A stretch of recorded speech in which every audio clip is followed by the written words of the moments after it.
നോക്കമ്മ, കണ്ണും പുരികൊക്കെ കറക്റ്റ് ചേട്ടയുടെ പോലെ തന്നെ ഉണ്ടല്ലേ? ആ അതെ അതെ അതെ, കറക്റ്റ് അവന്റെ കണ്ണും പുരികോ കിട്ടിയേക്കണം. ഹോസ്പിറ്റലിൽ നിന്ന് വീടെത്തിയപ്പോഴേക്കുണ്ടല്ലോ നല്ല പോസിറ്റീവ് എനർജി ഉണ്ട് കേട്ടോ അമ്മ എനിക്ക്. ആ മോളെ, കാർത്തിയായനി അമ്മായി വരോട്ടിപ്പാ. കാർത്തിയായനി അമ്മായിയാ? എന്തിനി? എന്തിനെന്നാ? അവരല്ലേ നിന്നെ കുളിപ്പിക്കണത്? അമ്മ പറഞ്ഞതല്ലേ പ്രസവത്തിന് മുമ്പ് തന്നെ. എന്റെ പൊന്നമ്മ, എന്തിനാ അമ്മ അവരെയൊക്കെ വിളിച്ച് എന്നെ കുളിപ്പിക്കാനേപ്പിക്കണം? അമ്മക്ക് കുളിപ്പിച്ചാ പോരെ? അതെങ്ങനെയാണ് മോളെ? അമ്മക്ക് ഈ ചിട്ടയും ശീലവും അറിയാൻ പാടില്ല. അമ്മായി ആവുമ്പോ അതൊക്കെ അതിൻ്റെതായ രീതിക്ക് മോക്ക് ചെയ്തു തരും. പിന്നെ ചിട്ട അവരെന്നെ ഷവ് കൊടുക്കും. എന്റെ ദൈവമേ, അമ്മ വിളിച്ച് പറ അവരോട് വരല്ലേന്ന് പ്ലീസ് അമ്മ.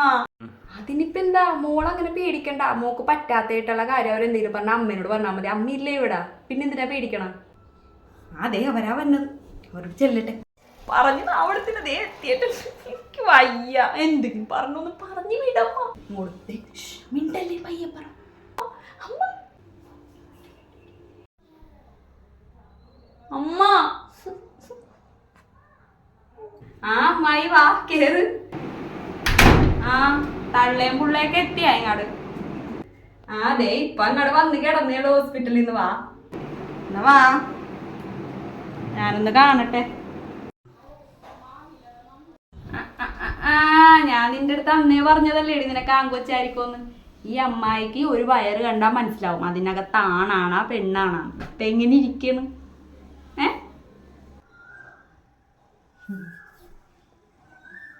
ആ ആ എന്തിങ്ങനെ കുത്തിരിക്കണ? അങ്ങോട്ട് കിടക്ക്, നടു നിവർത്തി അങ്ങോട്ട് കിടക്കങ്ങാട്.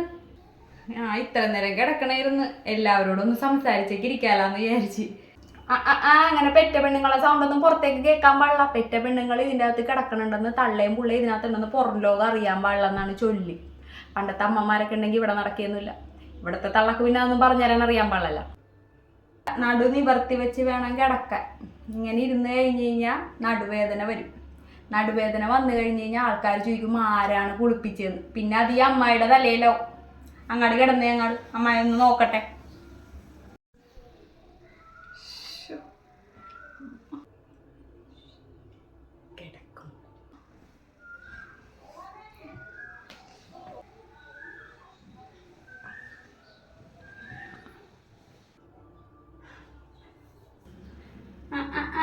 ഇങ്ങനെയല്ല കിടക്കേണ്ടത്. ഒരു കാല് മറ്റേ കാലിന്റെ പൊക്കത്തായിരിക്കണം. അല്ലാണ്ട് കാലിന് ഇങ്ങനെ മലത്തി വെച്ചിട്ടല്ല കിടക്കേണ്ടത്. അത് അതിന്റെ പൊക്കത്ത് വെച്ച് കിടക്ക്.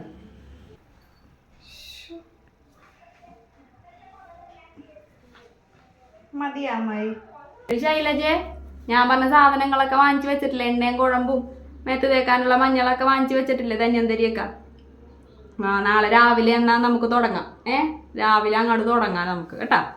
അപ്പൊ അമ്മായി അങ്ങൊന്ന് കിടക്കട്ടെ. എന്തൊരു കഷ്ടമാണ് ദൈവമേ. ആ അമ്മായി ഇത്ര രാവിലെ എണീറ്റാ? ഞാൻ ദേ വെള്ളം തിളപ്പിക്കാൻ വേണ്ടി വെച്ചിട്ടുണ്ട്. എണീക്കാണ്ട് പിന്നെ വെള്ളം തിളപ്പിച്ചാ? നിന്നോട് ആര് പറഞ്ഞ വെള്ളം തിളപ്പിക്കാൻ? ഇപ്പളെ തിളപ്പിച്ചു വെച്ചാൽ അതിന്റെ ചൂടാറൂല്ലേ? വെള്ളം അങ്ങോട്ട് വെട്ടി തിളക്കട്ടെ. വെട്ടി വിളവിളാ തിളക്കണം. വിളവിളാ തിളക്കണ വെള്ളത്തിലേക്ക് വേണം കൊച്ചിനിടാം. അല്ല, കൊച്ചിനെ കുളിപ്പിക്കാൻ. അത് കോരി ഒഴിച്ചാലേ നടുവേദന മാറുള്ളു. അല്ല അമ്മായി, തിളച്ച വെള്ളം എന്നൊക്കെ പറഞ്ഞാൽ അത് അവക്കിച്ചിരി ചൂടുവെള്ളം ഒഴിക്കാൻ പറ്റില്ലെന്ന് പറഞ്ഞാൽ പിന്നെ എങ്ങനെയാ ശരിയാവണത്? എന്നാൽ നിങ്ങളുടെ ഇഷ്ടത്തിന് നിങ്ങൾ എന്താന്ന് വെച്ചാൽ അങ്ങോട്ട് ചെയ്യും. പിന്നെ എന്തിനാ എന്നെ ഇങ്ങോട്ട് വിളിച്ചു വരുത്തിയാ? ഞാൻ 1-2 പെണ്ണുങ്ങളെയൊന്നും അല്ല കുളിപ്പിച്ചേക്കണം. 10,000-10,000 പെണ്ണുങ്ങളേക്ക് കൈ കൊണ്ട് കുളിപ്പിച്ചിട്ടുണ്ട്. എന്നെ പറ്റി ഒന്ന് അന്വേഷിച്ച്. കാർത്തിയായനി അമ്മയെ കുളിപ്പിച്ച പെണ്ണുങ്ങൾക്ക് എന്തെങ്കിലും കുഴപ്പമുണ്ടാകുന്നു? ഒരാളൊരു കുറ്റം പറയില്ല. നടുവേദന അരികത്ത് പോലും വന്നിട്ടുണ്ടാവില്ല. ഇപ്പൊ ചാകാൻ കിടക്കണ പെണ്ണുങ്ങൾക്ക് പോലും വന്നിട്ടുണ്ടാവില്ല. ഞാൻ അന്ന് കുളിപ്പിച്ച പെണ്ണുങ്ങൾ വരെ തുള്ളിച്ചാടി നടപ്പണ്ട അവിടെ. പിന്നെയാണ് നിന്റെ മോള്. ആ പെങ്കൊച്ചിനോട് കണ്ട് എണീറ്റ് വരാൻ പറയുന്നത്. ആ പെണ്ണിനോട് ഞാനിനി എന്ത് പറയും ദൈവമേ? കൊച്ചുറങ്ങിയാ മോനെ? ആ കുഞ്ഞുറങ്ങി. ഇങ്ങോട്ട് എണീറ്റ് വാ.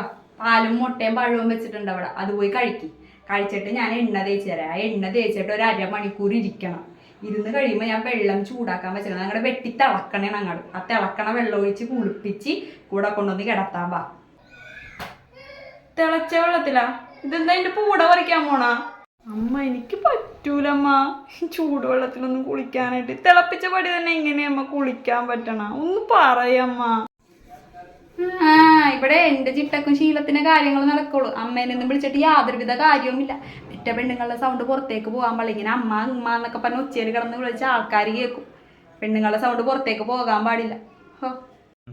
അമ്മ വാവെങ്കൊച്ചെ ഞാനേ 1-2 പെണ്ണുങ്ങളെല്ലാം കുളിപ്പിച്ചേക്കണ 10,000-10,000 പെണ്ണുങ്ങളേക്ക് ഇപ്പൊ കൈ കൊണ്ട് കുളിപ്പിച്ചിട്ടുണ്ട്. ഇങ്ങടെ വാമ്മേനോട് ചോദിച്ചാൽ മതി, അമ്മ പറഞ്ഞു തരും. എന്തൊരു കഷ്ടമാണ് ദൈവം. പ്രസവിച്ചപ്പോ പോലും മനുഷ്യന് ഇത്രയും ബുദ്ധിമുട്ടിയിട്ടില്ലല്ലോ പണ്ടാരം പിടിക്കാൻ.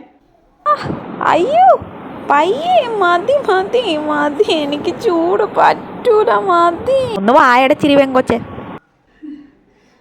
അമ്മേ അമ്മ നല്ല പണിയാട്ടോ. ഒന്ന് നടക്ക് വെങ്കൊച്ചെ. നടക്കണല്ലേ. അയ്യോ കുളിച്ച ഉടനെ വന്ന് അങ്ങോട്ട് കിടക്കാൻ പോണേ. ഇങ്ങോട്ട് വാ, ചോറെടുത്ത് വെച്ചിട്ടുണ്ട്, അത് കഴിക്ക്. ചോറാ? അപ്പൊ ഇത്തിരി മുമ്പല്ലേ ഏത്തപ്പഴവും മുട്ടയും പാലും കുടിച്ചത്. ഇനി എങ്ങനെ എന്റെ വയറ്റിൽ സ്ഥലമില്ല, ഇനി തിന്നാൻ എനിക്ക് വേണ്ട. കുറച്ച് കഴിയുമ്പോ തിന്നോളാം വിശക്കുമ്പോ. വിശപ്പില്ലെന്നും പറഞ്ഞാൽ നടക്കിയൊന്നുമില്ല. തോന്നുമ്പോ കഴിക്കാനുള്ളതല്ല. പ്രസവിച്ച പെണ്ണുങ്ങൾ ഇടക്കിടക്ക് എന്തെങ്കിലും കഴിക്കണം, എന്നാലും ശരീരത്ത് കാണുള്ളൂ. ഗുളു ഗുളു എന്ന് പറഞ്ഞെങ്കിൽ ഇപ്പൊ എന്തെങ്കിലും തിന്നണം, അല്ലെങ്കിൽ ഇതേപോലെ തൊലിഞ്ഞു കിടക്കും. ഇങ്ങനെ തൊലിഞ്ഞു കിടന്നു കഴിഞ്ഞാൽ ആൾക്കാർ വരുമ്പോൾ ചോദിക്കും ആരാണ് ഇത് കുളിപ്പിച്ചതെന്നൊക്കെ. അത് എനിക്കാണ് നാണക്കേടി. കാർത്തിയാനിയമ്മയ്ക്ക് അത് നാണക്കേടെ. ഞാൻ കുളിപ്പിച്ച പെണ്ണുങ്ങളെയൊക്കെ നോക്കി ഇപ്പോഴും ഇങ്ങനെ ഉള്ളിച്ചാടി ഓടി നടക്കണേ. ചെന്ന് അന്വേഷിച്ചാൽ മനസ്സിലാവും. ഇങ്ങോട്ട് വായങ്ങാട്ട് എണീറ്റ് പെണ്ണെ. ഇതെന്ത് കഷ്ടമാണ്. ഇനി എനിക്കൊന്നും വേണ്ടട്ടാ, വയറ് നിറഞ്ഞി. ഇച്ചിരി വെള്ളം തന്നേമ്മ. അധികം വെള്ളം കുടിക്കാൻ പാടില്ല. ഇപ്പേ വെള്ളം കുടിക്കണ്ട. ഇപ്പൊ നേരത്തെ ഒരു ഗ്ലാസ് കുടിച്ചതല്ലേ, ഇനിയിപ്പൊ വെള്ളം കുടിക്കണ്ടട്ടാ. ഇതെന്താണിത്, വെള്ളവും കുടിക്കാൻ പാടില്ലേ? അമ്മായി അതല്ല, ദാഹിക്കനുണ്ടാവും, ഇച്ചിരി വെള്ളം കുടിക്കട്ടെ. എന്താ അമ്മായി, ഇത് ഒരമ്മായില്ല. ഇപ്പൊ വെള്ളം കുടിച്ചു കഴിഞ്ഞാൽ വയറ് ചാടും. വയറ് ചാടിക്കഴിഞ്ഞാൽ അത് എനിക്കാണ് നാണക്കേട്. ആരെ കുളിപ്പിച്ചെന്ന് ചോദിക്കുമ്പോ കാർത്തിയാനി അമ്മായിയാണെന്ന് പറയുമ്പോ അത് എനിക്കൊരു കുറച്ചിലാണത്. ഇങ്ങനെ വെള്ളം കുടിക്കാൻ പാടില്ല, വയറ് ഇങ്ങനെ വരും. ആ തുണിങ്ങാട് എടുത്ത വയറങ്ങാട് വലിച്ചു മുറുക്കി കെട്ടണം. ആ മുണ്ടി ഞാൻ തന്നില്ല, അത് ഇങ്ങാട് താ. അയ്യോ അങ്ങനെ വലിക്കല്ലേ വയറ്. അങ്ങടെ നിക്ക് പെങ്കൊച്ചെ, എന്തിനിങ്ങനെ കിടന്ന് കിടന്ന് പെണ്ണെ, അടങ്ങി നിക്കവിടാ. മതി മതി, ഇത്രയും മതി. വയറ് ചാടിക്കഴിഞ്ഞാലേ ഈ അമ്മായിക്കാണ് നാണക്കേട്. ഞാനാണ് കുളിപ്പിച്ചതെന്ന് ആൾക്കാർ അറിഞ്ഞത് എനിക്കൊരു കുറച്ചിലാണത്. ഞാൻ 1-2 പെണ്ണുങ്ങളെല്ലാം കുളിപ്പിച്ചേക്കണ. 10,000-10,000 പെണ്ണുങ്ങളെ കൈ കൊണ്ട് കുളിപ്പിച്ചേക്കണ. ഇടക്കിടക്ക് പറയണ്ടല്ലോ അത്. എന്നാ ചെന്ന് കിടക്കവിടെ. ആ ചേട്ടെ വാ. ഇത്ര നേരം എണീറ്റിരിക്കണേത് ഇപ്പൊ ഉറങ്ങിയുള്ളവൻ. ആ മോനപ്പ വന്നു. മോനെ ഞാൻ ഇപ്പൊ വന്നേള അമ്മായി. ആ അമ്മായി ഒരു കാര്യം പറഞ്ഞു കഴിഞ്ഞാൽ മോനെ അമ്മായിനോട് ദേഷ്യമൊന്നും തോന്നരുത് കേട്ടാ. അതേ പെറ്റ പെണ്ണുങ്ങളുടെ അടുത്തൊന്നും ഇങ്ങനെ ഭർത്താക്കന്മാര് വന്നിരിക്കാൻ പാടില്ല.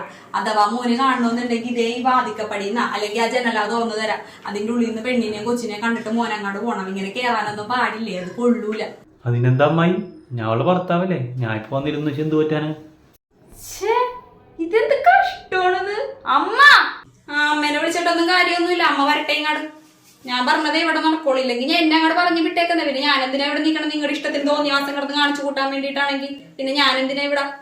അമ്മ അമ്മ എന്താ മോളെ, എന്താ ഇങ്ങനെ ഉച്ചരിണ്ടെന്താ മോനെ?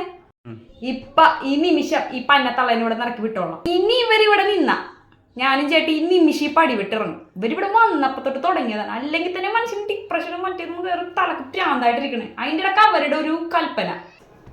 എന്റെ പൊന്നമ്മായി, അമ്മായി എന്താ ഇങ്ങനെ തുടങ്ങണം? പിള്ളേരുടെ അടുത്താണ് അമ്മായി ഇങ്ങനെയൊക്കെ പറയണം. പുതിയ പിള്ളേരല്ലേ, നമുക്ക് നടന്ന പോലെയൊക്കെ അതുങ്ങളോട് പറഞ്ഞു കഴിഞ്ഞാൽ ഇങ്ങനെ അമ്മായി ശരിയാവണം. അമ്മായി ഒരു കാര്യം, അമ്മായി ചെല്ലി. അമ്മ ഇവിടെ നിന്ന് കഴിഞ്ഞാൽ സമാധാനം പോവും. എന്റെ കൊച്ചിനെ എനിക്ക് നഷ്ടവും. അമ്മായി പൊയ്ക്കോ. അല്ലെങ്കിൽ ഇപ്പോഴത്തെ പെണ്ണുങ്ങളൊക്കെ കണക്കാ. നിനക്ക് 90ാമത്തെ ദിവസം കഴിയുമ്പോൾ നടുവേദന വരും. നിന്റെ വയറ്റിൽ 2ാമതൊരു കൊച്ചും വരും. നീ കണ്ടോ കേട്ടാ? നീ എന്നോട് കളിച്ച് നീ അങ്ങനെ ഇരിക്കുന്നു. ഇവരോടൊന്ന് പോവാൻ പറമ്മ. നിർത്ത് ഇങ്ങനെ ഒച്ചയെന്ന് കൊടുക്കാൻ പാടില്ല. പെറ്റ പെണ്ണുങ്ങൾ ഇതിനകത്ത് കിടക്കണമെന്ന് പുറലോകം അറിയാൻ പാടില്ല. അങ്ങനെയാണ്. ശബ്ദം കുറച്ച് സംസാരിക്കും. എന്റെ ഭർത്താവ് ഇപ്പൊ എന്റെ അടുത്ത് വന്നിരുന്ന എനിക്ക് എന്ത് തന്നെ സംഭവിച്ചാലും, ഈ ഭൂമി തന്നെ ഇടിഞ്ഞു വീണാലും എനിക്കൊരു കുഴപ്പമില്ല. 9 മാസത്തോളം ഈ കുഞ്ഞിനെ വയറ്റി ചുമന്നിട്ട് നടന്നപ്പോ എനിക്ക് ഒരൊറ്റ ആഗ്രഹമുള്ളൂ, എന്റെ ഭർത്താവ് എന്റെ കുഞ്ഞുമായിട്ടിരിക്കുന്ന ഒരു ലോകം. ആ ഒരു ലോകം സ്വപ്നം കണ്ടിട്ടാണ് ഏതൊരു പെണ്ണും പ്രസവമുറിയിലേക്ക് കയറിപ്പോണം. അതിന് തടസ്സം വരുത്താനായിട്ടാണ് അമ്മായിയോടെ നിൽക്കണമെങ്കിൽ എന്റെ പൊന്നമ്മായി നിർത്തിക്കോ. ഇത് മതി ഇന്നത്തോടെ. പിന്നെ ഒരു ഭർത്താവ് സ്നേഹം ഞാൻ നോക്കിക്കോളാം. എന്റെ മോളെ ഞാൻ നോക്കിക്കോളാം. അമ്മായി കൂടുതൽ ഇനി വിഷമിക്കണ്ട. അമ്മായി ചെല്ല. അമ്മായിക്ക് പറഞ്ഞ പൈസ എന്താന്ന് വെച്ചാൽ ഞാൻ തന്നോളാം. അമ്മായി ഒന്ന് പോയി തന്നാ മതി ഇവിടെ നിന്ന്. ഞാൻ പോണേ, അല്ലെങ്കിൽ ഇപ്പൊ എന്റെ ആവശ്യമില്ലല്ലോ, എല്ലാം കഴിഞ്ഞല്ലേ ഇവിടെ. അങ്ങോട്ട് കുളിപ്പിക്കും. നീ തന്നെ അങ്ങോട്ട് കുളിപ്പിക്കും നിന്റെ മകളാ. അല്ല പിന്നെ ഇന്നലെ വന്നപ്പോ തൊട്ട് തുടങ്ങിയതാണ് അവര്.